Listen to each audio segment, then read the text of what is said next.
অসুবিধা নাই। আরে 1 মিনিটে কিছু হবে নাকি? এত তিলে তিলে কি আছে? হ্যাঁ, রেডি।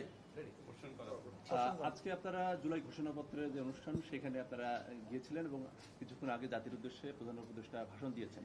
এই দুটো বিষয়ে বিএনপি প্রতিক্রিয়া জানতে চাই। ফেব্রুয়ারিতে ইলেকশনের কথা বলেছেন। ধন্যবাদ।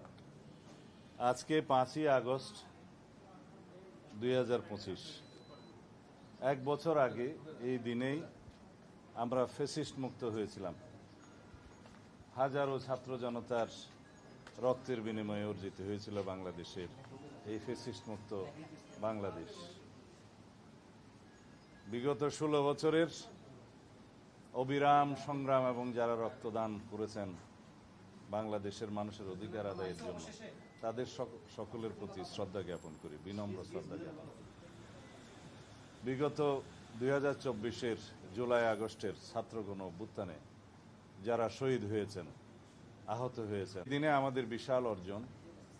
আমরা দীর্ঘ 1 বছর যাবৎ বাংলাদেশের মানুষের কল্যাণে, বাংলাদেশের রাষ্ট্র ব্যবস্থার সংস্কারের জন্য আমরা অনবরত সংস্কার কমিশনগুলোর সাথে আলাপ আলোচনার মধ্য দিয়ে বাংলাদেশের জন্য প্রয়োজনীয় যে সংস্কার, রাষ্ট্র কাঠামোর সংস্কার, গণতান্ত্রিক সংস্কার, সংবিধানের গণতান্ত্রিক সংস্কার, তার একটা পর্যায়ে জাতীয় ঐক্যমত্যে উপনীত হয়েছি।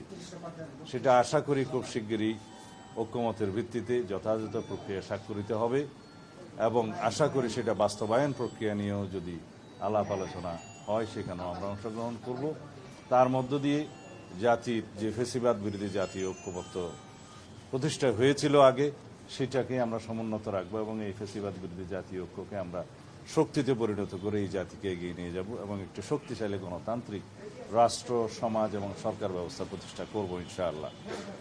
আজকে মাননীয় প্রধান উপদেষ্টা 2টি গুরুত্বপূর্ণ ঘোষণা দিয়েছেন। একটি জুলাই ঘোষণাপত্র, আর একটি জাতির উদ্দেশ্যে ভাষণের মধ্য দিয়ে তিনি নির্বাচনের ঘোষণা দিয়েছেন।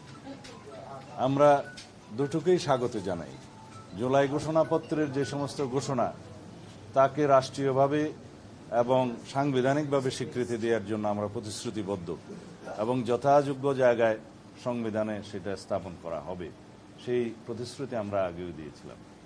এবং জুলাইয়ের যোদ্ধাদের, জুলাই শহীদদের, ছাত্রগণ অভ্যুত্থানের যারা শহীদ হয়েছেন তাদেরকে জাতীয় বীরের মর্যাদা দেওয়াটা সমুচিত হয়েছে, সেটা আমাদের প্রাণের দাবি এবং রাষ্ট্রীয়